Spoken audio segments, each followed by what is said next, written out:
Nationals at ito, kami ang magiging yung shoutcasters para sa pangalawang series. Ako si Kaysaya. At ako naman, si Midnight at mainit, madam, ang ating susunod na laban. Sobrang init. Taliwas sa panahon natin ngayon na Yeah. medyo maulan-ulan. Oo.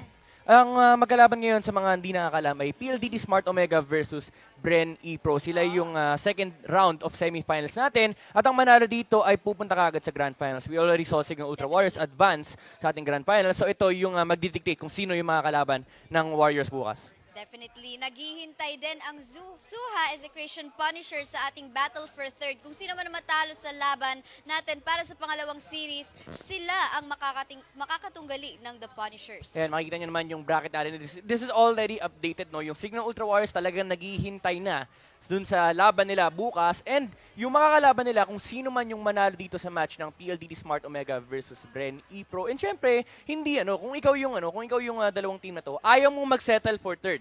Kasi ang laki ng mapapanalo na mo kung ikaw ang mag-champion dito sa ating The Nationals. First conference champion natin ay bibigyan natin ng 500,000 pesos. Susundan naman ng second runner-up, 250,000 pesos. And third naman, 150,000. And sa fourth, 100K. Ayan, ang tumataginting na total prize pool natin, 1,000,000 piso. 1,000,000 pesos para sa ating pamigay dito sa unang conference ng Mobile Legends Bang Bang para sa The Nationals. At syempre naman, grabe, tomorrow, dyan magaganap ang ating viewing party and of course yung Grand Finals. But bago ang lahat, again guys, ang magiging laban natin, ang papanoorin nyo na ngayon ay ang laban between Omega as well as Epro. Matindi. Ano bang mga expectations kaya natin sa parehong team na to?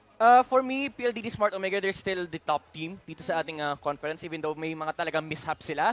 Ayun, makikita naman yan yung roster natin for Pldt Smart Omega. Kripsu, Toshi, Exort, Kenji, and Heat. Although wala na si Wynot dito, na-move siya to the second roster. This roster talagang pinapakita nila na hindi sila joke. Hindi sila pwedeng i-underestimate ng mga kalaban nila. Kasi ang ganda ng performance na binigay nila eh. Sila yung pinaka-consistent na team na from the start to the finish talaga nandun sila sa tuktok. Alam mo nga, nung nakaraang week, sabi nga nila, hindi pa nila nilalabas yung tunay na strategy Wala pa nila. talaga. Pero teka lang, Bren Epro nandito rin naman para magpakitang gilas pa rin. Yeli Hayes, Coco, Captain Rebo, Yuji at EJ ang makikipagtunggali sa lineup na ibinigay ng ating PLDT Smart Omega. Ganda ng ang ganda ng storylines ng dalawang team na to. Ito PLDT Smart Omega, we all know them from SGD. Talagang gusto nila itaas yung bandila ng kanilang team. And for Bren Epro naman, they're fighting for their glory still. Ito makikita natin player comparison para meron tayong insight sa laban natin. Yung susunod na laban natin, ang players natin ngayon ay si Toshi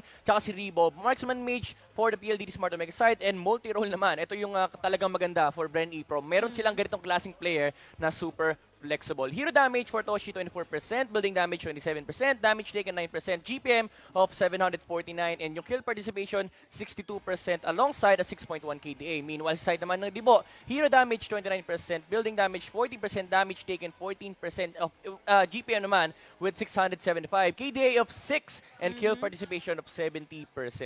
Medyo dikit yung stats nila. Yeah, and I guess sila talaga yung pinag-compare kasi although multi-role dito si Rebo, makikita natin talaga siya yung nandun sa safe lane, usually doing that marksman role. Kaya makikita mo dito, building damage napakataas dahil siya yung madalas na nagpupush. Meanwhile, Toshi making use of sometimes yung mga mid laner din natin. Last week nga, nakita natin na grabe, almost savage talaga yung ginawa. Although for me, it was really a savage.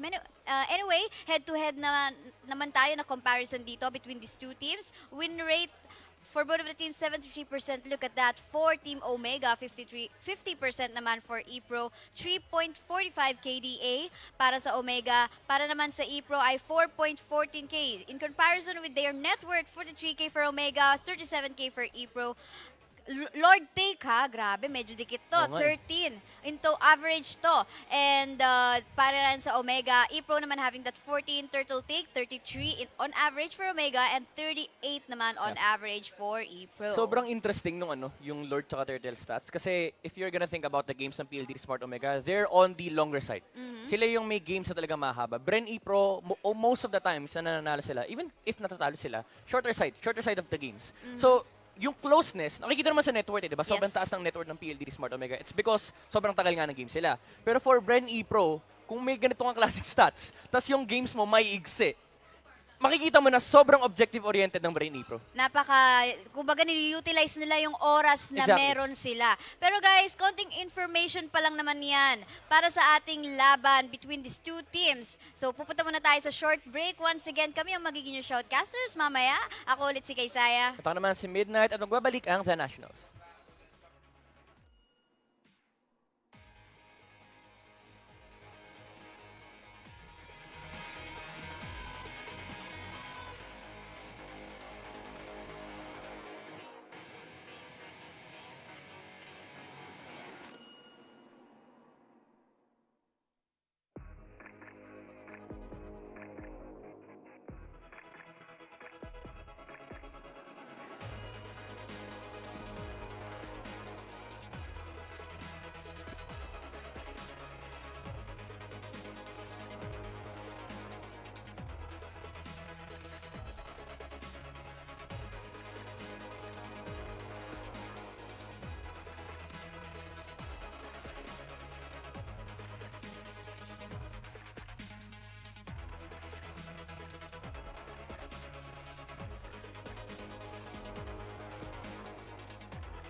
Welcome back. You are still tuned into The Nationals, the biggest esports event happening in the country. I'm Laika Mea here for your courtside report. Earlier, we just witnessed how the Signal Ultra Warriors got a 2-0 versus the SUA Execration Punishers. Ang ibig sabihin nito ay ang Signal Ultra Warriors ay ang unang team na sasabak sa ating Grand Finals bukas. Susunod nating malalaman ay kung sino ang makakasama nila. Will it be Bren Epro or will it be Pldt Smart Omega? And just for a quick recap, here is the breakdown of our 1 million peso prize pool. The first placer or the champion for this conference will take home 500,000 pesos. Samantalang ang second placer ay makakapag-uwi ng 250,000 pesos. The third placer with 150,000 pesos and the fourth placer with 100,000 pesos. Ngayon, nakausap ko naman yung susunod na maglalaban, which is ang Bren Epro at ang Pldt Smart Omega. And both of them sound highly confident that they can score a 2-0 versus their opponents, which is something that we'll have to wait and see. According naman sa Bren Epro, sabi nila, lamang sila when it comes to experience and the length that they've had together as a team. Samantalang ang Pldt, feeling nila mas malalim yung hero pool nila, pero pwede silang lamangan when it comes to execution. Again, ladies and gentlemen, this is the semifinals. A lot is at stake, and both of these teams are going to give it their all. In the meantime, the Nationals would like to thank PayMaya, our official digital payments partners. Be sure to also watch the broadcast of the Nationals on Pay TV at One Sports and EGG Network via Signal TV, and on Free TV at 5 Plus via ESPN5. Be sure to also follow the Nationals at PH Nationals on Twitter, Instagram, and at facebook.com/PH Nationals to stay updated on the latest happenings. That is it for your courtside report. Up next is the Pldt Smart Omega versus Bren Epro. Kaisaya and Midnight, back to you guys. Thank you so much, Laika Mea, for that courtside report. Grabe. Malinamnam yung courtside report ni, Grabe. ni Madam. Malinamnam. Kasi, for me, yung sinabi na kayang i-2-0, Yeah. yung opponent Doon ako mo, na parang, yun grabe yung talaga. confidence. Yung confidence and mapapaisip ka anong klaseng paghahanda yung ginawa ng team na to para masabi yun. Yeah, I think kaya naman talaga na. Both of the teams talagang kaya mag 2-0. Kasi the way I look at the matchup natin ngayon is yung PLDT Smart Omega, if they get the steam rolling, talagang kapag nakuha nila yung proper draft, proper gameplay, proper early game rotations, talagang kaya nilang i-dominate kasi yung kalaban nila. For Bren Epro naman, kapag yung objective hindi napigilan ng PLDT Smart Omega, it's the same story. Talagang kaya i-steamroll ng Bren Epro Definitely, yes. yung games Pero nila. eto, tignan muna natin ang most banned heroes natin para so far sa kabuuan ng The Nationals Conference 1. Harith at 70% ban rate, Kaja at 69, Chu at 60, 46 naman para kay Kimi at kay Gurak ay 40. So, ayun, grabe, napakataas talaga. No? Yung appearance itong Harith, Kaja, Chu sa ban, sa mga ban natin. Yeah, for sure. Yung tipong kung makalusot man to, ito talaga yung nagiging priority naman. Yeah, nakita natin yan kung gaano kalakas yung Harith kanina Oo, on the side grabe. of Signal Ultra Warriors. I really question why pinalusot ng Suwa Execution Punchers. I understand na ang dami Same. mo kailangang iban, pero you're letting through yung hero na kahit 5 beses Correct. nang ni-nerf Correct. ni Munton. Andyan pa rin Sobrang OP pa rin. Pero ito, most contested heroes natin, 100% for Chu, almost 100% na rin kay Harith. Medyo nabawasan. As far as I know, last week 100 pa to. Yep. But Grok in here, 97%, 96 for Kaja, and 94 for Leomard for their contest rate. Yeah, ito yung sinasabi ng ibang casters natin na 5 heroes na talagang pwede kang gumawa ng... Yep. Ito na mismo yung lineup. Oo, Kasi you tama. have this Leomord na same story with Harith na kahit ilang beses in-nerf ni Munton, talagang sobrang taas ng potency niya. And the thing about these heroes is hindi yung numbers yung hindi yung numbers yung parang nagva-value sa skill nila, kundi yung utility or yung tool na dinadala sa Correct. game. You have Harith na pagdating ng level 4, it's one of if not the strongest, it's one of the strongest mages out there. And it's rivaled only by Lilia, yung bagong mage natin. And of course, most pick heroes, hindi natin madalas makita sa ban, probably except for the Leomard as well as the Grok. We have an Akai in here. Kita natin dito, 86% pick rate, 59 naman para kay Carrie, and 56 for Leomard. Meanwhile, for Grok, 57% at 51% naman pick rate for that Minotaur. Mapapansin mo dito, no? Tatlo sa kanila. Yung initiator, tank support talaga na kayang promonta. Importante kasi yung the fact na meron kang initiator makakapag-set up ng fights kung mag-engage kayo sa mga clashes. Yeah.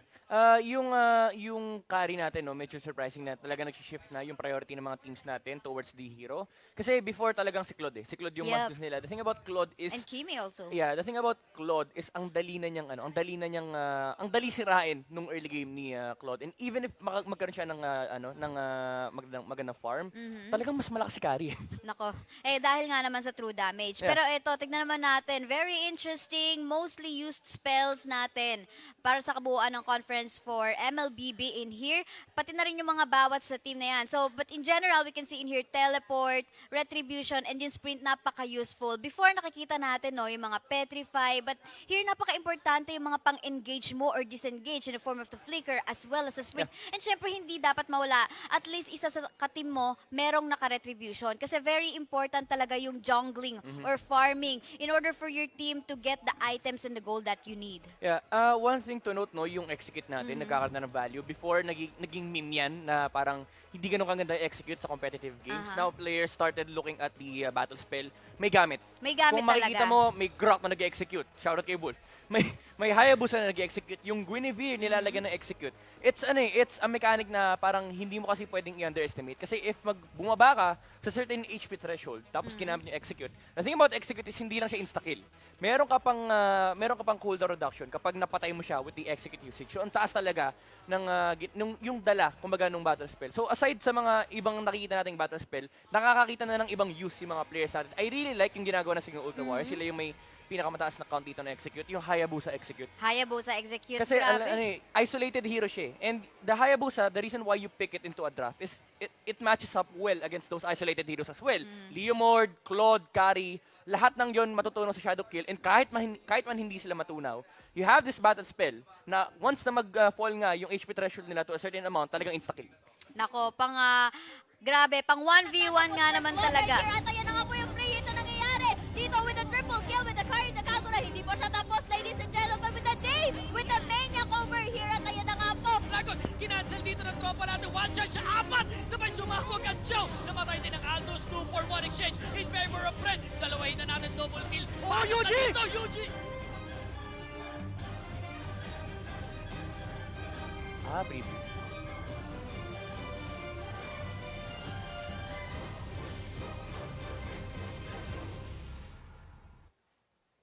At eto, nandito na tayo sa ating drafting phase ng unang laban between Pldt Smart Omega and Your Bren team is Epro banning. para sa ating playoffs today. Kitang-kita dito onto the blue side, Omega team banning out the Kimi as well as the Chu right away. Epro banning out the Esmeralda. Respect ba nagad to agad for that Toshi's Esmeralda? And Midnight. I like this one, PLDT Your Smart team Omega. is Finally, picking. nakakita ko ng team na walang pakialam sa mid. Kasi if you're the first pick team, talagang wala kang pakialam. Palusutin mo yung Lunox, palusutin mo yung Harit. Kapag hindi binan ng right side dyan, talaga makakakuha sila dito Kaja, nung mage. Pero your team ipaprioritize is nila yung picking. Kaja. So they don't really want to pick up those priority Harith mages. is available right now, just so you know, guys. Lunox also available, pero Yeah. titignan natin kung hahayaan yan na ng Omega. Actually, hinayaan na nga nila by prioritizing that Kaja. So, titignan natin kung isa-secure agad-agad ng Epro yung Harith dito. Kasi ang confident ng... What can you say about that? This Team Omega confidently giving away that Harith? Oh, pero hindi. Yeah, the thing about the situation right now is Bren Epro, they understand na pag kinuha nila yung Harit, may Lunox yung PLDT Smart Yes. Omega and you don't want that matchup for the Harit kasi yun na lang yung natitirang mage sa pool na talagang direct counter kay Harit. And for Bren Epro, kapag kinuha naman nila yung Lunox, honestly speaking, it's one of the weakest mages ng Bren kasi yes, UG can utilize it very well pero it's not the typical playstyle na gustong-gusto ng Bren Epro. So you go for the safer route, you pick up those priority tanks on the Akai Lolita. and the Minotaur. Pero Lolita kagad yung sagot ng PLDT Smart Omega.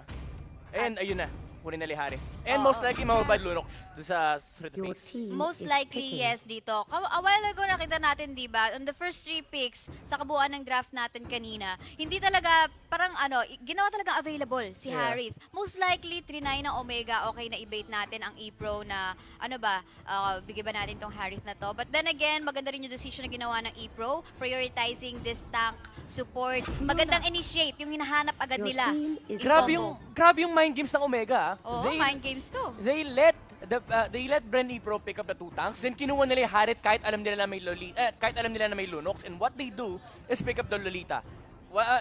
Ang dami nilang nagawa. 2 tanks kaagad. And immediately, there's a pick on the side of Bren Epro na kayang sagutin mo na kaagad. Yung Lunox, it's for the matchup, kaya pinik yan. Pero you're facing against a Lolita.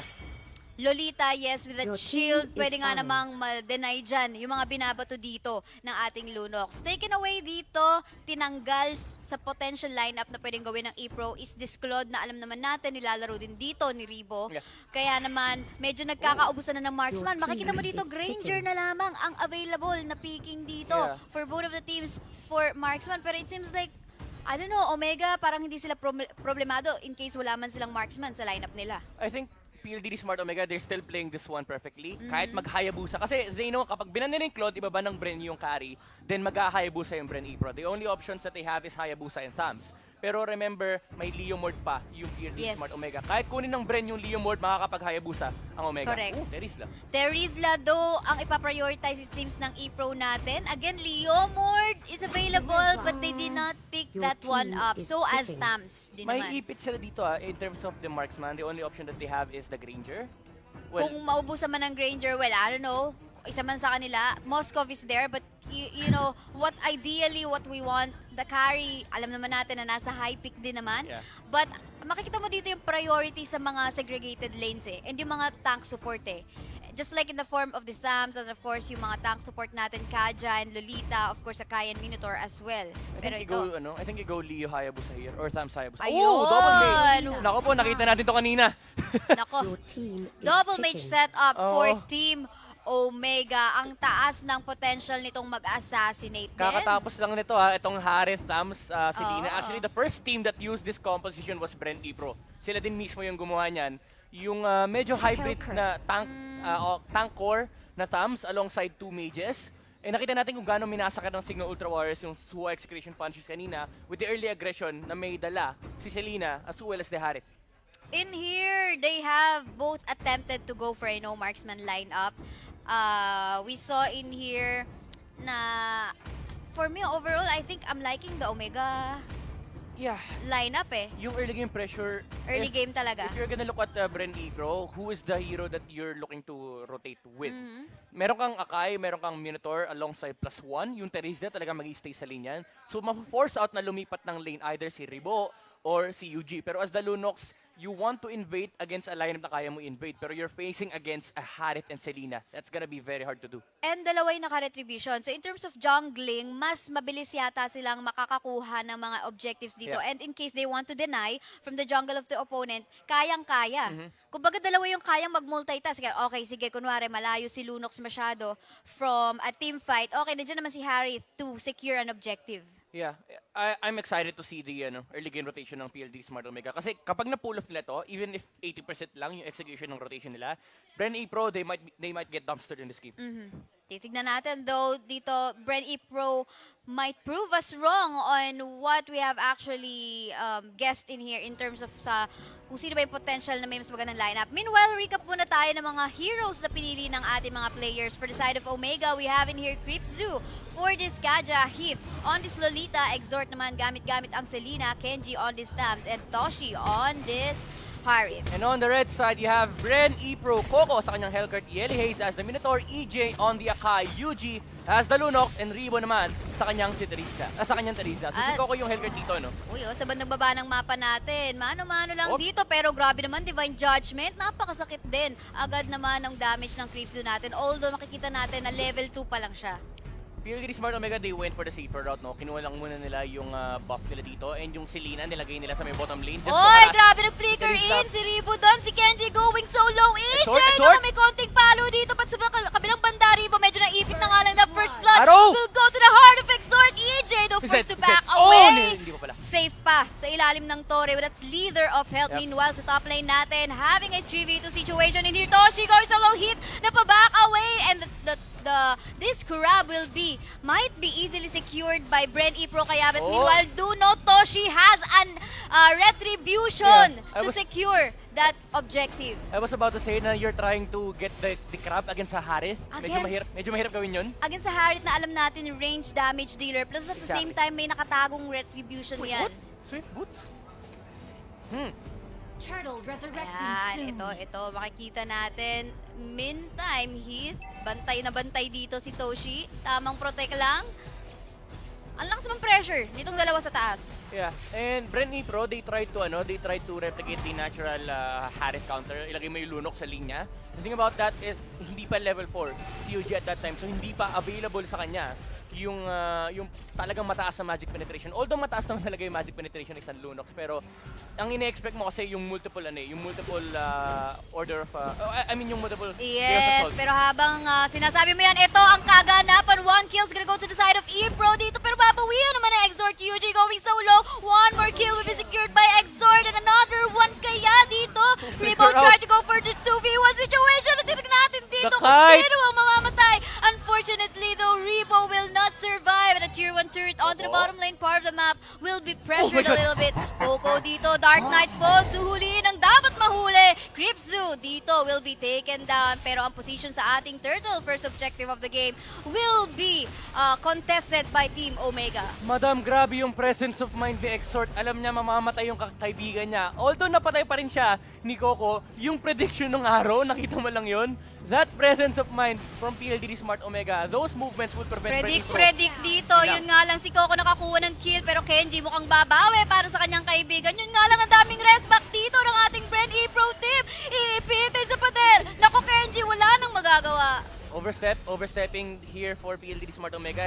Wala naman silang kinukuha objective sa may bottom lane. And yes, you might say na gusto mo patayin yung Hellcurt at some point, pero you need to realize may mga certain timings yung lineup niya. For Omega, you need to wait for the arrow execution at the same time yung availability ni Hare. Nako, tignan natin dito. Tier 1 turret natin sa bottom lane. Look at that objective. Secured na rin kaya agad for Bren Epro dito. This is gonna give them a little bit of boost of gold para makahabol sa lead na meron ang Omega right now. Yeah, mind you, Bren Epro, if they play this one with objectives in mind, talagang kaya nilang i-overrun yung early game pressure na makukuha ng PLDT Smart Omega. Kasi looking at the lineup, talagang scaling din naman yung Bren Epro. Even though yung lineup ng Omega mas scaling, pag dumating kasi sa mid-game, tapos hindi napigilan ng Omega yung lineup ng Bren Epro, malaki yung chance na hindi na sila umabot ng late game.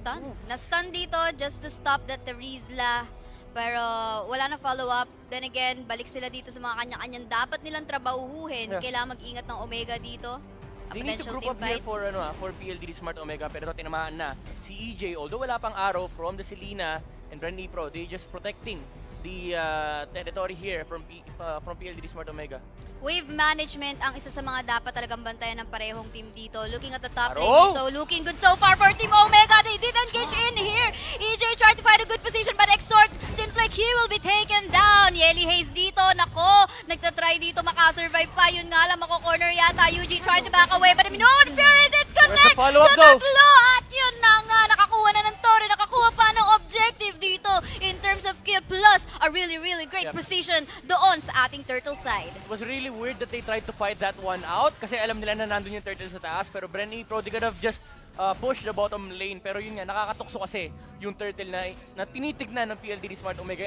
And ang sexy nung ang sexy nung Divine Judgment ni Kaja kanina, nung nag-Dark Knight Falls, dinikitan niya Harit kasi alam niya siya yung pupuntahan ni Coco. Then tsaka niya nagamit yung Divine Judgment. And the bottom lane, kailangan i-manage yan agad-agad. Either ng Thumbs as well as sa Selena. Looks like the Selena is gonna go up to clean that one up. Kasi medyo, nako, tulad ng sinabi mo kanina, nakaka-tempt, nakaka-excite. Nandun din kasi nakaposition yung Turtle sa bandang top lane natin. So sige, push tayo dito, kuha tayo ng Torre para maganda ang position natin. Diyan talaga magaling yung Bren Epro. They realize where to put the objective. Kasi alam nila na nasa taas yung turtle. Pero at that time, medyo mahina kasi light nila against PLDT Smart Omega. So, the fact na hindi nila na-respect yun, it resulted into victory here for Omega. Dito may na-stun. But of course, will back away dahil hindi pa handa ata ang kanyang mga kakampi. Arrow did connect dito, but will not engage. That is not really the great target that they want to engage. Tsaka mataas yung reach bar. Kapag natapos ang stun niya, hindi niya napatay. Again, yung Minotaur, kailangan nila mag-burst down bago pa makapag-Minoan's Fury yan. So, hindi talaga siya yung target priority dito. Hit! Jumping in on EJ, pero talagang suntukan lang ng tanks. Suntukan lang. So, hinila pero pabalik. ito, hinila dito sa bandang gitna ng top lane natin. But of course, may pantakas naman si EJ. Yun nga lang, burn down ang kanyang ultimate. You know, for other situation na pwede niyang ma-utilize yung kanyang ultimate. There's a Blade of Despair on the Hellcurt.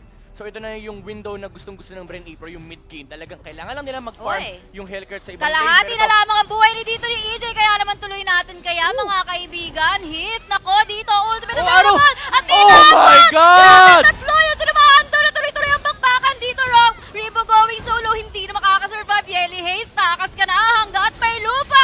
Pero yun nga lang, kahit ma-flicker out ka, hindi ka na makakatakas.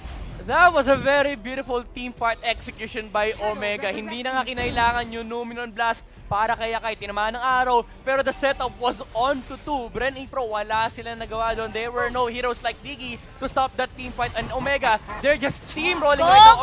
Objective lang. And yung Trying to Hellcurt natin, defend. yung Hellcurt natin nagpupumilit, ginamit niya na yung kanyang ulti, napatay nila si Lolita, pero Bren, Epro, at the very least, napigilan nila yung push ng PLDT Smart Omega, pero remember, pwedeng ulitin ng Omega yung team fight kanina. Kailangan nang maghanap ng objective dito ng Bren, Epro. They need to find space. They need to make a move para lang lumuwag yung buhay ni Hellcurt. Very risky move na ginawa yon kanina ng Hellcurt natin to defend the turret kasi konting pitik na lang, pwedeng bumagsak na yung Torre. Meanwhile, ito pareho silang nagko-contest dito sa ating pangatlong pagong ng laro. Oh, Omega, they're looking to find an Nako, engagement. nag-find Ayun! judgment na naman si EJ dito. At Yuri yun, sa likod. one Fury did connect para sa tatlo dito. Pero Zaman yun, force. Jitsu will fall down. So Yeli Haze as well. Toshi Bawian muna versus ng the kill world. dito. Double kill para kay Toshi at triple kill pa nga. Diyos ko naman, doy. Daharit, ninakaw niya na yung turtle. Pinatay pa kayong tatlo. Grabe. And Midnight. yung Torre na yung gusto nila dito. Sa kanya din yung Torre, sa kanya lahat. Sa kanya na lahat. Pero yan talaga ang isang ganap ng isang mid Zaman laner Force. natin dito. Zaman Force. This turret is gonna go down anytime soon. Kenji just focus firing on that. At dito, nastun na naman ang ating EJ. Hindi na ata makakawala kay Exort. At yun, really great objective once more secured by Team Omega at almost 9-minute game time pa lang. Look at the gold lead that they have. Yep, and look at the discipline, PLD Smart Omega. They realized na may Torre pa sa magkabilang lanes. They're still on the bottom lane, on the top lane. So kailangan nila mag-back. Hindi pa linis yung objectives nila dito. Kailangan nila linisin lahat ng item nila, ng checklist nila. Tignan mo si Toshi, most gold natin right now at 6.9k. Wala rin siyang deaths pa. Well protected and of course the positioning that he does. Tsaka Sa sobrang- bawat team fight, alam na alam niya. Still consistent this man is. Sobrang interesting yung item choice niya rito. Yung Swift Boots, tsaka yung Axe. Talagang kinumpleto niya. And the reason behind that is kailangan niya i-survive yung damage at magic output ni Lunox during the Zaman Force. Kenji, napakaganda ng push na ginawa niya dito sa bottom lane. Of course, nakitang-kita naman natin kung paano napabayaan ng Epro yung lane na yan as they were focusing on defending their mid and the turtle a while ago. And this is the typical Harriet playstyle na nakikita natin. Push 2 lanes, you can put the Harriet on the other side of the map.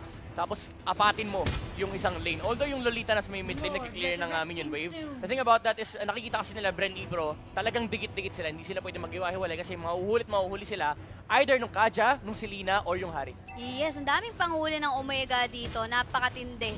Tatlo ang pwedeng manghuli sa kanila. And of course, paano ngayon tatapatan ng Epro yan? Knowing that, look at this, 11k gold lead na ang Omega right now. Arrow did not connect. Dodger naman pala. Dodger naman. Dodger lang. Tamang sidestep lang for that baka. Luksong, hindi. Sidestep baka. Hindi siya luksong baka Oy, no? CJ.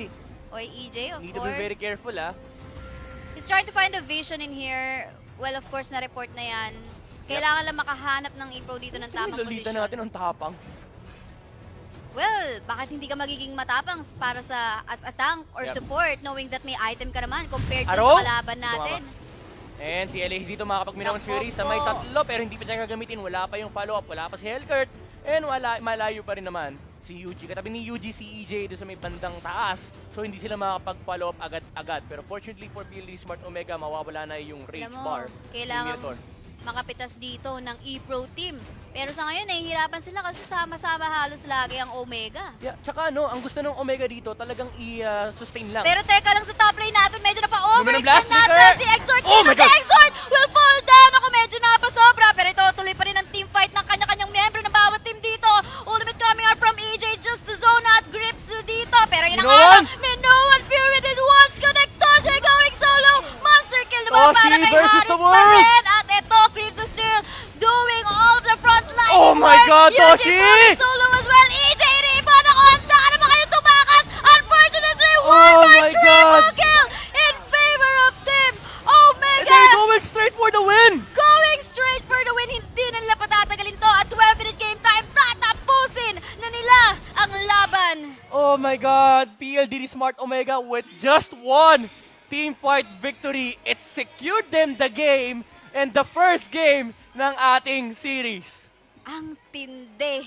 Dalawang triple kill Plus, of course, it seems like it's a very dominating match against Bren Epro. I'm curious kung may Queen Swing si Harit sa team Mamaya fight pwede na yun. nating makita. Gusto ko makita kasi sobrang taas ng sustain niya. It looked like mamamatay na. It was very bad for PLD Smart Omega nung naminoman Fury sila sa apat. And actually, ayun. The thing about Queen Swings for Harit is kapag na-pick up mo na yung concentrated energy, amplified din yung nakukuha mong, yung mana, yung spell bomb. Grabe. Amplified din yan. So Toshi, na-survive niya yung team fight na yun, napatay pa niya si, I think that was Yuji. Hindi siya napatay, na-force out yung Order of Brilliance. Pero after nun, sabi niya, okay, ano gagawin mo? May Zaman Force pa ako. Oo. Pero alam mo, in fairness although napitas na si Exhort doon, medyo nag-overextend kasi siya sa top lane doon, yung backup ni Toshi doon as a damage dealer, of course, the protection na biglang finalo up nitong si Kripzu as well as Heath. Sabay pasok din naman ni Kenji. Nakikita natin siya nag-zone out kanina. Sinuzone out niya dito yung ibang miyembro ng Epro. It's very well played. Well, anyway, MVP of the game, Toshi, Adrian, Bakal, you have it at KDA, napakalinis. 807, no death, 75%, and network 9.8K. Talagang protektado siya sa draft pa lang eh. PLDD Smart Omega, they drafted perfectly. Alam na alam nila lahat ng isasagot ng Bren Epro. Talagang ready, they picked Tiharet into a Lunox. Hindi naman into a Lunox, pero into an impending Lunox pick. Grabe. Pero sinagot kasi kaagad. And yung sleeper hero natin dito, may second MVP, medyo weird. why Yung not? Lolita, yung huling team fight na yun, sinabi mo napatay si Exhort, you Numenon blast sa backline. It prevented Bren Epro Hindi. from fighting 100%. From further continuing yung Exactly. damage na pwedeng i-deal nila against Team Omega. Then again, grabe, napakatindi. Game 1 pa lamang yan ang ating best of 3 match para sa ating second series for today. May pwede pa namang ibawi ang Epro team natin para sa mga Epro fans. Of course, quick break muna tayo, guys. Once again, we're your Shoutcasters. I'm Kay Saya. Midnight, at kita-kits tayo for Game 2.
Nakita mo ba yon Midnight? Ano Grabe. bang meron bukas? Exciting dahil mga kaibigan, hindi lang kayo pwedeng manood sa stream, kundi pwede rin dito live on Eastwood City. Yes, definitely guys. At syempre, pag nagpunta kayo bukas, hindi nyo lang makikita yung mga personalities sa esports na gusto nyong makita. Just like mga pro players and of course yung mga casters din na nandito sa The Nationals at saan nga yun? Eastwood City Walk. Kaya naman punta kayo dahil ang first 200 the registrants or napupunta ay makakakuha pa ng ice cream. Free And popcorn or ice cream. or ice cream. Pili lang kayo doon. Of course, may mga merchandise din na The Nationals na ipamimigay. Yep, tsaka sa mga maaga pupunta, kasi meron tayo 10 a.m., Oo. pwede kayong maglaro ng Ng? game natin na Tekken. Tekken 7, guys. Dahil yan ang susunod na game na i-feature natin for the Nationals. Yep, exactly. Exciting yan, ano? Kasi yung fighting community natin, naghihintay na sa isang Naghihintay malaking tournament talaga. And finally, ito na, the Nationals game around the corner. And the next game, yun nga sinabi ni Madam,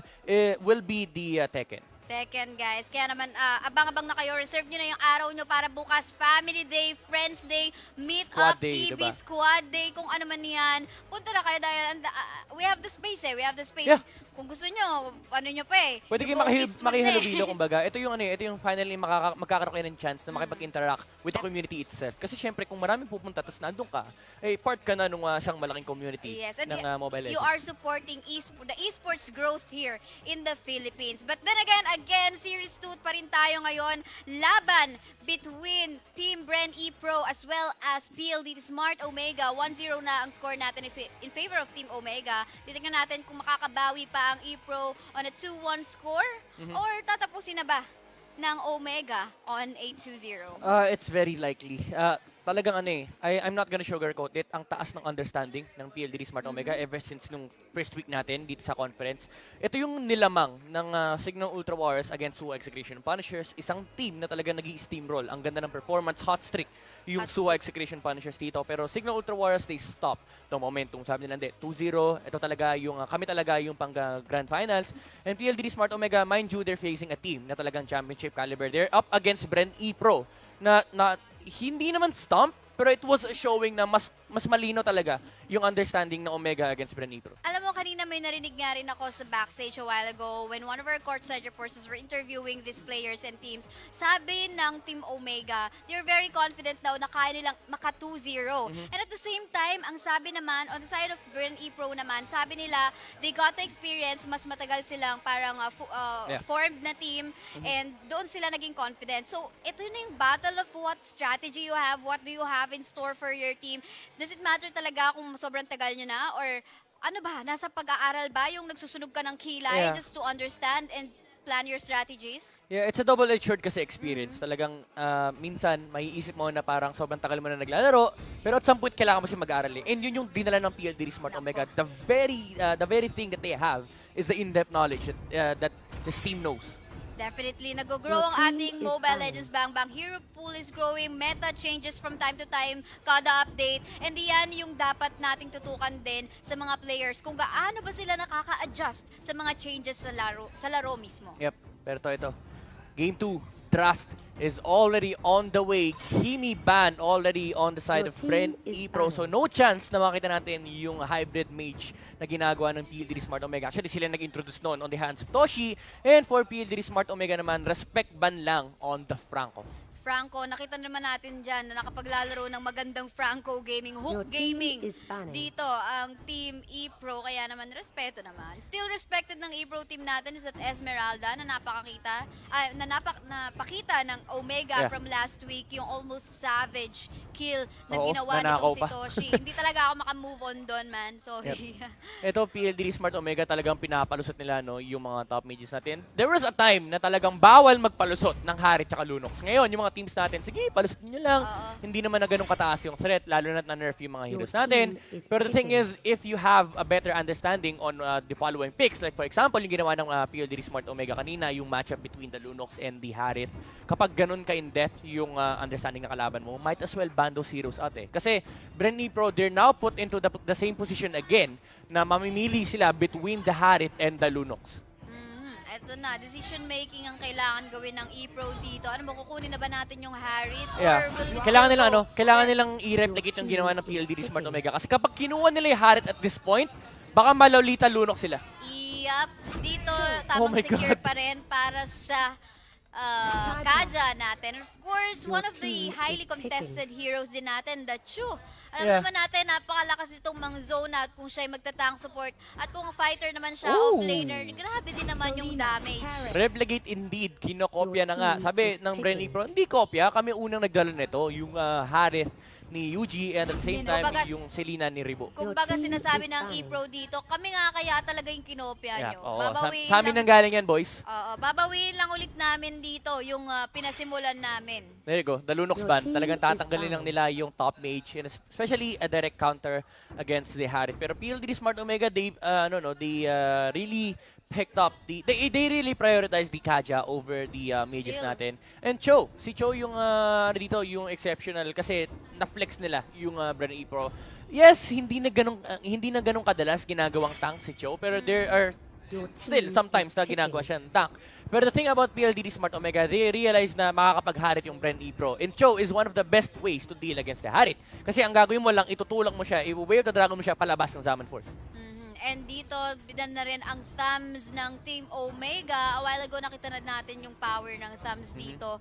So, tagalin na lang natin yan. Yeah. Para hindi mahirapan yung offlaner natin Yep. na maging katapat yan. I'm curious to see kung Hayabusa kagad to or mage muna. Oh, Kadita. Oh, that's a nice pick. Really good AoE damage na meron tong hero na to. Yeah. Just in case they go for on a team fight, kayang maka-burn down ng HP bars, Exactly. especially the squishy ones on the backline. The thing about Kadita is parang siyang Minotaur. You need to burst him down para ma-secure nyo yung team fight for your side. Kasi kapag kunwari mapana tapos lapagan ng Zaman Force, hindi mamatay, mag-Breath of the Ocean lang yan. And suddenly may Cho, tsaka may Kaja, nakakahabulin kayo hanggat may lupa, tapos madidivine judgment kayo. Ang taas ng punish capability ng PLDT Smart Omega. Ay, ito. Yeli is locking in that carry. Terizla pa rin ang pinakagusto talaga nilang offlaner dito, Midnight. What can you say about that na talagang lagi nilang pinipilit yung Terizla dito? I'm not sure if gusto rin talaga nila ng isang off-lane na ang taas ng sustain tsaka yung penalty zone kasi sobrang ganda during a team fight.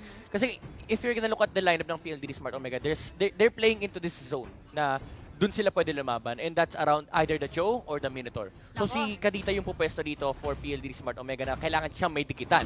For Bren Epro naman, they can dictate where the team fights are gonna be. Pero I really like this one. Talagang kinuha na lang nila yung last option nila dito. It is gonna be Claude. Claude to, no? Granger. Granger. Magkahawig ba? Magkahawig Okay, yung skin. yung skin kasi na yan, Oo, kabuhok. kahawig na ng buhok. Pero I understand naman. Well, anyway, Granger, it seems like okay, labasan na tayo ng marksman. Yeah. Nag-marksman din naman ang Epro dito. In case umabot sa late game, just in case, safe pa rin yung Omega dito. Kasi napakasakit din naman ng isang Granger. So sabihin natin, equal na yung gold natin dito, no? Pag-iisipan mo dito, yung advantage ng mga damage dealer mo sa backline. Sino mas lamang? Okay, there's true damage coming up from the carry. Pero, anong advantage naman ng Granger? The range, Yeah. as well as the critical. Mind you, sa side ng Bren Epro, there's no true catch. Wala silang way to jump on the Granger and burst him down. Ang laking problema na nga ng Kadita, dinagdagan pa ng Granger. And it's one of the few marksmen, hindi marksmans guys, plural lang marksmen. It's one of the few marksmen na kayang tumapat kay Granger. Tama ka dyan. Pero, kanina pinag-iisipan pa nga nila, okay, Claude ba or Granger? Medyo ano eh. Parang naghanda na dito yung Omega on a late game din kasi. Yeah. Delikado kasi yung Claude. Again, yung idea na may zone na hindi ka pwede makipaglaban against Bren Epro. So, if you're gonna play a Claude Tapos into that, papasok ka. tapos papasok ka, talagang you're asking for it eh. So, mas safer option lang talaga si Granger for PLDT Smart Omega. Kumbaga, kite ka lang, tamang position lang, free hit ka lang sa likod. For as long as there's protection, ang dami pwede mag-protect eh. Even si Kadita can protect kasi si Kadita yung pumapasok eh. Yeah, ang daming ways ng PLDT Smart Omega to save the Granger from any danger. Yes. Wow, with rhymes.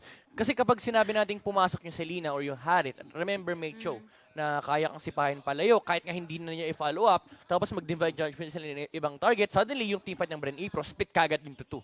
Then may haharapin ka pang Minotaur na kapag yung nasa backline mo na tinulak ni Cho, kapag naghabol, then yung Minotaur sa fronta, mag-charge ng Rage State, mamiminoman sphere kila. Ang titignan na lang natin dito, maybe the Selena going for the backline. But knowing that ang daming pwede talaga, apat ang pwede mag-protect sa isang Granger, most likely, possible pa rin naman for Team Omega to really give that protection that is needed by Granger. Yep, so magbe-break muna tayo dahil may something na kailangang ayusin ng ating tech. So sa pagbabalik ng The Nationals, mga kaibigan, makikita natin ang result ng Game 2. Kaya pa bang ilabas ng Bren Epro yung Game 3 or will PLDT Smart Omega be able to finish the series? Malalaman natin yan again sa pagbabalik ng The Nationals.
At eto na guys, tutuloy na natin ang bakbakan between Epro versus Omega. Recap muna tayo ng lineup natin. For Team Epro, we have Coco on the Terizla, Rebo on Selena, EJ on this Grok, Yuji for this Harith, and Yeli Hayes naman, gamit-gamit ang carry. And on the red side naman, you have PLDT Smart Omega, Kripsu sa kanyang Kaja, Exort as the Katita hit on the Minotaur, Toshi sa kanyang Granger, at Kenji naman on the Cho. Ayun, grabe. So, syempre, laning phase naman muna tayo. Wala masyadong mangyayari pa dyan. Pero, kita mo dito, sa bandang baba ng mapa natin, yung pressure agad na nabigay ng isang carry against Yep. Chu. Naka-impure rage si Rebo on the Selena. Uy, grabe, first Say blood that. agad. Medyo off-cam kill tayo dun, ano? Pero magandang simula to para sa Epro team Oh, natin. I think Rebo was trying to get the steal. Tapos fortunately for him, tinamaan niya yung Katita. Yes, indeed. Pero ito, crab fight, onto the top lane, 3v2 situation. Masesecure siya. I think ni Toshi ba? Naagaw ba ni Toshi? Curious si... No, it was hindi. actually Yeah, EJ si pala, EJ. EJ, ayan. Yan ang potential talaga ng Grok kapag hinampas ka ng maso ni EJ dito, talagang tutumba ka. Ang laking-laking tao niyan. Laking Pero ito, tao niyan. for PLDT Smart Omega, well, relax lang naman sila. You have the Granger na gusto lang mag-free farm. Pero ito, dinadive na sila ng Bren Epro. Forced to flicker out si Hit doon. Medyo nasunog agad ang kanyang cooldown dito ng kanyang teleport. Pero okay lang naman. Sige, farm muna tayo dito. Wala pa naman matinding bakbakan na pwedeng mangyari yata ulit. Like yung mga tipong 4v3 team fight or 5v5. Kasi wala pa naman din yung ating turtle. Yeah, pero ito na yung prowess ng lineup ng Bren Epro. Level 4 na si UG. So you already have the first condition of your early game pressure up na. And yung Selena natin, umahabol na rin in terms of level. Ang ganda ng ginawa ng Epro dito, no? They prioritize the XP on the Harriet. Kasi yung Selena, usually, si Kenji. Off-cam kill got a onto the solo kill. bottom lane in here. Kenji, nakuha ang ating carry doon. So medyo masama yun, knowing that early game time, meron nagandet ang ating carry onto the side of Epro. Meanwhile, onto the top, look at that, ultimate agad coming up from the UG. Pero si Toshi, nako, pumapalag dito. Yun nga lang, na-corner na, hindi na nakawala. Heath tried to defend this turret, and yun, successful naman. But Coco will be cutting this minion wave onto the top. Napakabilis din ng cut ng minions niya doon. Yep, I like how Bren Epro is playing objectives right now. Alam nila na hindi nila kailangang i-rush yung team fight against PLD Smart Omega. There's a crucial window na kaya mong labanan yung Ranger. So talagang ina-abuse lang nila yung mali na timing na yun. Oh, Heath. On to 2 just to stop them from further pushing onto the top lane. Pero tingnan muna tayo sa bandang baba ng mapa natin. All alone is Kenji being zoned out ni EJ dyan. Para lang syempre, okay, kailangan na ng protection ni Helly Hayes dito. Medyo nahihirapan na si Helly Hayes going solo onto the bot. Kaya naman, okay, handa na si EJ na makipagbulihan dito sa bandang baba ng mapa natin. Wait, si Hayes pala yung carry Yes, siya yung nag-carry dito sa ating laro. Hindi si Ribo, di ba? Oo, si Coco naman yung nasa tank. Na I believe this is a tank Terizla or fighter ano to. Kasi fighter, alam fighter natin Terizla. si Helly Hayes usually nagta-tank support siya. Yeah. Pero eto, tignan natin. Medyo tahimik ang mapa natin ngayon so far. Oh, Arrow, hindi tama kay Granger. Hindi tumama.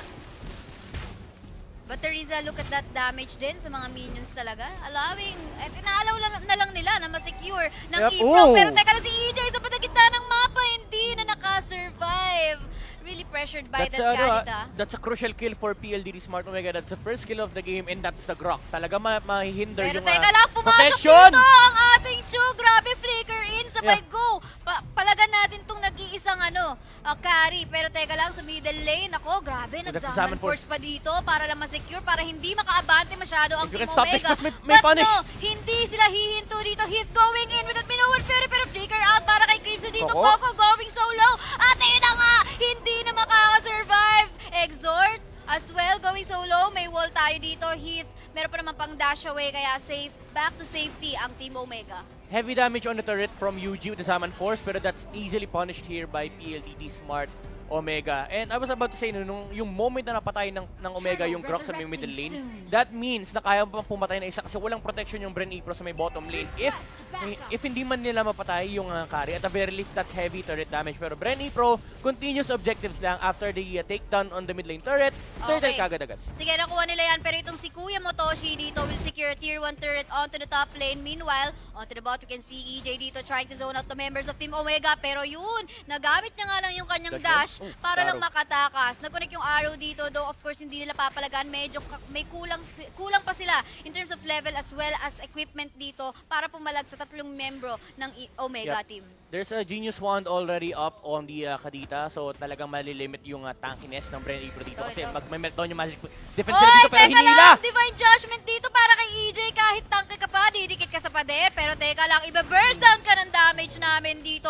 One kill is gonna go to that Kaja. Grabe yung overcommitment nila doon na Divine Judgment tsaka Way of the Dragon para lang mapatay. Para lang si mapatay. EJ. And very crucial kill kasi yan for PLDD Smart Omega. If you remove this hero na hindi mo kayang labanan during the team fight, and kapag kaya mo naman siya i-pick off, you take that single kill every single time. And of course, mawawalan doon ng protection. Yung carry na alam natin, nakapwesto sa bot. Pero ito na nga, Kenji providing a really good vision para sa team. Pero teka lang, Coco dito. Nako, medyo mali yung pwesto dito. Natatakasan sana niya. One more kill is gonna be secured by Team Omega. At yun na nga, kasama na si Granger dito onto the top. Looks like, EJ dito na mataan na naman. Mag-vision sana, hanapin. If they see the Harriet tsaka si Kari sa may bottom lane, talagang go ang Omega dito. Nagbaback si Kaja, wala siyang Divine Judgment, hindi siya kailangan dito. Pero that means kayang-kaya mag-push ng Omega on this turret. Even though there's a Grok defending this turret, kayang-kaya siyang patayin dito. Kayang-kaya siya i-dive. And look at that! Immediately, tumalon kagad si Exhort. Toshi, don't look at that, EJ getting punished sa top lane natin. Plus one more turret dito will be secured by Epro team. Pero teka lang, Epro naman did manage to get one turret onto the bot as well by making use of that damage coming from the Harith. This Selena as well as the carry. Makikita natin, mapapasin natin. No? Oy, pero teka lang, dito Divine Judgment na naman tayo para kay kay Rebo, dashing away, will be surviving. Grabe, halos solo kill niya yung Selena dun Isang Divine Judgment lang, tsaka Lightning Bombs. Fortunately for the Selena, nakastun pa si Exort during that engagement. Pero ito, PLDD Smart Omega, they actually want to take the objective. Turtle naman daw. Sino makakakuha? Oh, nanakaw! Ni Granger! Nasecure pa ng Team Omega natin. Coco going solo. Yuji trying to free hit onto the backline. Pero ganun naman si Pares Kuya ka dito. Matoshi dito. Free hitting onto the backline hit will fall down. Kaya yun na nga, hindi na nakasurvive. Toshi dito, isang hit pa para kay EJ. EJ, nako, nabura sa mapa. Kenji. Oh, Kenji, pwede niyang habulin si Yuji rito. Weirdo Dragon, hindi niya maikabit. And 2 mages yung inahabol niya rito. Arrow, hindi siya tatamaan. Shun Hindi po out. rin. Kenji, Naku po, sinipa na. napakasakit. Si Yuji, wala siyang mana, hindi makalabas. Hindi na nakatakas ang ating Harith doon.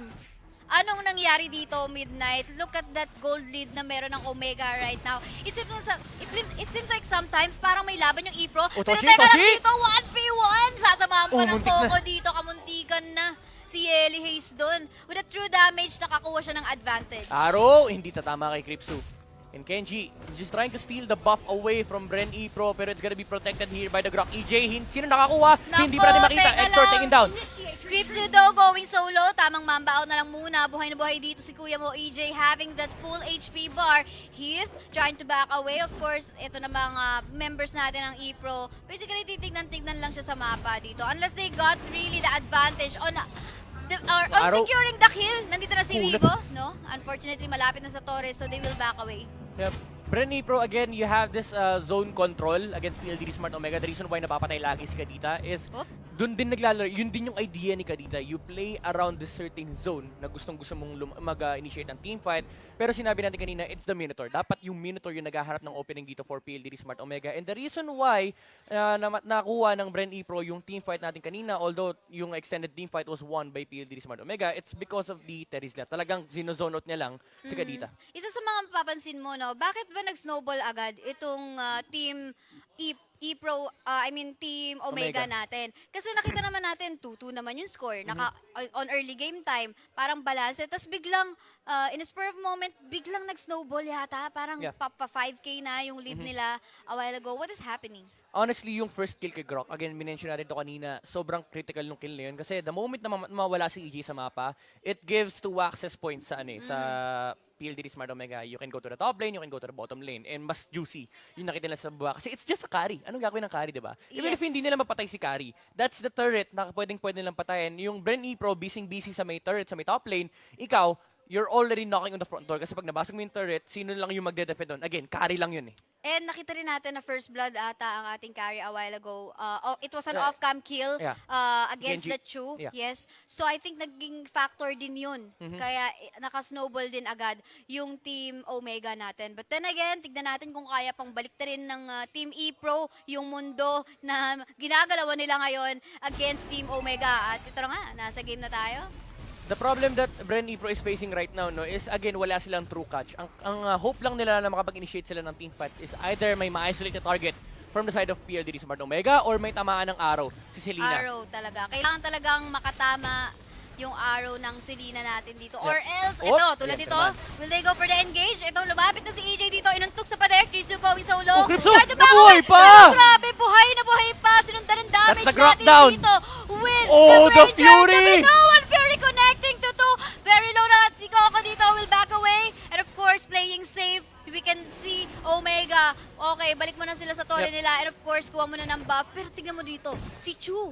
Anong ginagawa niya? Splitting the map lang, kinukuha lang yung buff ng Bren Epro. Yes, definitely. Tinatanggalan na ng resources Exactly. ang Epro natin dito. I really like the discipline from PLD Smart Omega. Although Commonic yung nakakatakot na kombinasyon ng Minoan Spirit at Naku Ocean po, Arity, Divine nahuli pa Judgment sa na gilid! naman. Kamuntikan pa si Ribo dito. Muntik na talaga. Pero again, yung disiplina ng Omega, even if Commonic, yung Minoan Spirit tsaka yung Ocean Oddity, they know na wala si Kenji during that team fight and they don't want to give any further kills to Bren Epro. That's why they backed out and immediately reset para makuha nila yung Lord hanggat hindi pa ready yung Bren Epro. Grabe, ang ganda rin ng vision na meron dito ang Team Omega natin right now. They're controlling the map so far. It's turning red na rin naman. They got the 6-man in here, which is the Lord. Sobrang critical lahat ng information na pinapakita ng Bren Epro. You'd expect na Bren yung umaabuso ng nakikita nila sa mapa. Pero right now, hindi nila iniingatan yung nakikita ng PLDT Smart Omega. That's why they're able to make those movements na ginawa nila ng early game. And right now, Ayun. talagang binabasakan nila sila Nako unti-unti. po. Oh my goodness, a while ago tinanong kita, ilang minuto nga ba yung naging first game nila? Almost 12 minutes or basta less than 15. Pero ito parang gano'n na naman yata Oh, yung Aro? gustong gawin ng Omega team natin. The Lord is here onto the top. Defending right now is Epro team. What can they do? This inhibitor turret onto the top Goes is down. about to fall down. Hindi inabot ng Lord, pero sa middle lane natin, makikita mo din si Kenji going for the turret, takes sa mid. Anong nangyayari Midnight? What can Epro possibly do pa kaya dito? It's very hard for Bren Epro to fight kasi hinihintay din nila yung Divine Judgment ni Kaja. Pero hindi ginagamit ng Omega. Hindi ginagamit ni Cripso, Hindi nila sabi niya. mabait. Exactly, hindi nga nila mabait. Kasi ang ginagawa ni Cripso, okay lang, kayang-kaya naman basakin ng mga kakampi ko yan. Bakit kumamadaliin yung team fight? Yes. Kasi kapag nag-Divine Judgment si Kaja rito, tapos napunish sila ng Bren Epro, isolated yung targets ng PLDT Smart Omega rito. So it's gonna be very hard for them to actually find a team fight na makakapag-minuan Fury na maayos yung Minotaur. Definitely. And ito, tamang patience test muna dito sa ating mga bush. Nakita natin kanina nagpatama sana ng arrow dyan ng Selena. But, you know, Omega being so mindful on where they're gonna position themselves. Okay, atras tayo dyan. Let them assume na wala tayo dyan sa bush na yan. May Queen Swing si si Kenji. Additional layer of sustain. And although well it's additional layer of sustain nga for the choke. Eh, kita mo naman, zero death. Well, I would have opted for other items, to be honest. Well, they are the pro. Alam Yeah. siguro. Kasi Castle lang ako. we're casting. They know what they are doing. There's a Berserker's Fury up on the Granger. I didn't see kung anong item meron Ayun, si nag-connect. Harit dito, pero I'm assuming may concentrated energy na siya. So meron na siyang additional layer of sustain with Eto. the spellbomb tsaka yung sheets niya. Ayan, Divine Judgment na nga Oh naman my God. galing kay Kaja dito. Airborne si Coco. Makakatakas pa kaya? Ako ng flicker out. hindi. Oh, the Fury! Ang ating Minotaur did connect to Minoan Fury hit. Going solo. Makakasustain pa ng flicker out. Pero tinamaan dito ng true damage ng ating Oh Kenji. my God! Pero nakita Kenji! na ngayon, that true plays. Ending the game with a 2-0 score. Hindi pinansin, trinabaho lang PLDT Smart Omega. Woo! They advance to the Grand Finals. What? Oh my God, that maneuver from the show, hindi napansin. Trinabaho lang. Trinabaho na yung base agad-agad. Wala nang team fight para sa tuna yan. Diretso sa base. Sabi niya, wala akong pakialam sa nararamdaman niyo. Gusto ko yung Grand Finals bukas. Alam mo, tinatanong mo ako kanina, o sige, bakit ba binili niya yan? Okay, kung nakita natin 2-0-2 yung score niya, wala siyang pake, doon lang ako sa third Oh my objectives God. and base objectives. Ito, tingnan natin ang ating post-match result. Look at that, Kenji on a 2-0-2 score. Pero it doesn't matter, man. I don't really need a high KDA. I'm gonna go for this win for our team. Sabi niya, wala akong... Oy, mga guys, teammates. Sige, patayin niyo sila. Kung ano mang gusto niyo, gawin niyo. Basta ako gusto ko yung Grand Finals bukas. Yes. Kasi sabi niya, ba't ako lalaban dyan? Bukas na yung base nila, di Oo ba? nga. Kayo na may KDA, ako magtatapos ng laban. This is the reason why it's very hard to play a game na basag yung dalawang turret na magkatabi. Tignan mo, And- 60%. Oh, Lord. 60%, 18K yung turret damage niya. Isama mo na dyan yung base. Yung Granger niya, hindi malapit yung turret damage niya. 9K lang eh. Yung Cho, 18K. Well, okay, sige, teamwork naman to. They all have their own roles. And of course, pinag-usapan nila, kudos pa rin as a whole para sa parehong team. It's just so happened that, the strategy of Team Omega really did. Eto naman, Kenji. Kill participation 33% pero MVP of the game talaga. Naman. We will definitely give the MVP to this guy. Ending up the game on that really, really amazing way. Ito yung yung idol si CKTD. Oo, naalala mo yun. Naalala ko rin yun. CKTD, kabahan ka na. CKTD. Grabe. Hindi ko talaga in-expect. Kasi kanina, nung nahuli din, yung si Coco, parang hinahanap ko, asan yung follow-up? Asan yung Cho? Pero ang ganda ng Minoan's Fury ni Hit. Maganda. Pero hindi pala yon pang teamfight talaga. Kasi inuubos sila ng carry. I was about to say na talagang luging-lugi sila sa carry at that point. Kasi yung Granger, yes, napatay niya na yung targets niya. Pero yung carry boy pa. And it's really hard to 1v1 against si carry. Pero si Kenji pala, sabi niya, palaki dyan. Ang sneaky din ng move niya. Ang sneaky ng move, makikita na lang tapos na pala yung laban. Kakabahan Diba? ka kasi, mapapressure ka na lumaban. Kasi against Omega. you would assume na Kenji was actually going for the backline to get the Exactly. carry. But nakita niya siguro, okay, may minion wave, let's go for this and finish the game. Nakita niya yung Grand Finals bukas, nasa harap niya. Yes. And there you go, Oh guys. my That God. was it for our second series for today sa ating playoffs. Once again, we are your shoutcasters. I'm Kaysaya. And I'm Midnight, and magkita-kita tayo mamaya, interview natin yung mga players sa pagbabalik ng The Nationals.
And we are finally back over here at the Nationals. I'm Laika Mea, your courtside reporter, and here with me is Kripzu from the PLDT Smart Omega. Now, these guys just scored a 2-0 versus Bren Epro, which means na sila ang team na makakalaban bukas ng Signal Ultra Warriors sa ating conference finals.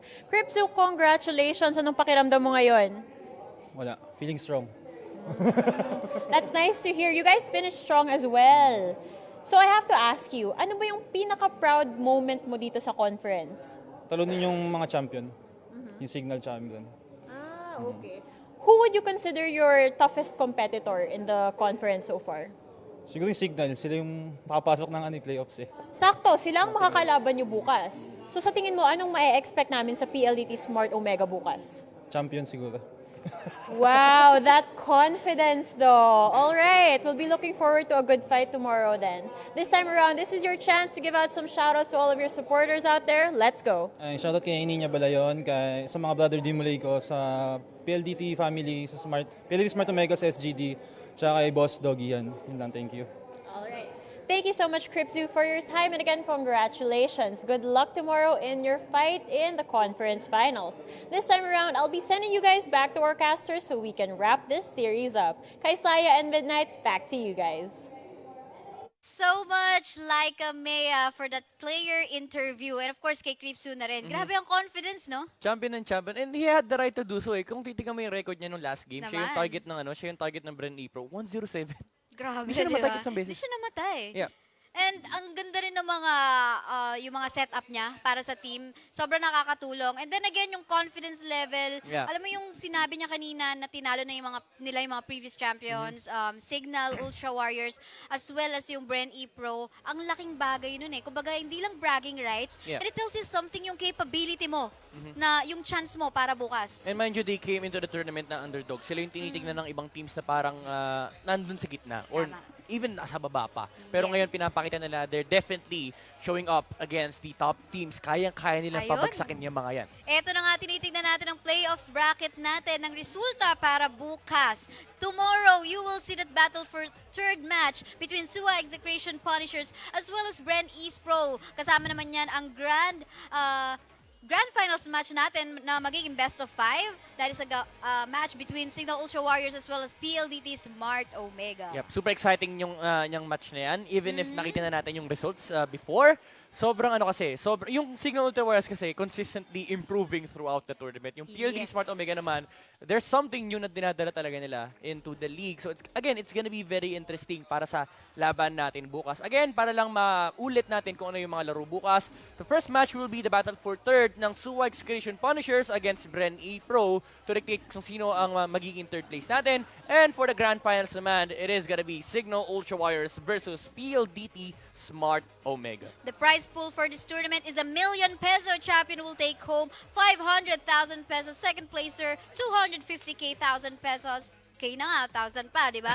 Third place, 150K. And fourth place, 100K. Ganun kalaki yung prize pool, no? Ganun K na kalaki. 100,000 Oo, pesos eh, pa. para baka mag-abona pa tayo. Wag na lang. Di ba? Pero guys, may viewing party din bukas. Kaya 10 a.m. pa lang iniimbitahan na namin kayo. Kasi by 10 a.m. nakaset up na yung, yung Tekken natin, di Oo, ba? pwede kayo Di ba? maglaro. Pero 3 p.m. start na ng ating invitation to join yung viewing party para sa ating mga audiences and of course yung mga fans ng bawat teams na maglalaro bukas. Of course, it's gonna happen at Eastwood City Walk Central Plaza tomorrow at 3 p.m. Entrance is free, guys. Entrance is free, hindi fee. Yeah. Okay? Free, para free, sa libre. po, wala pong fee.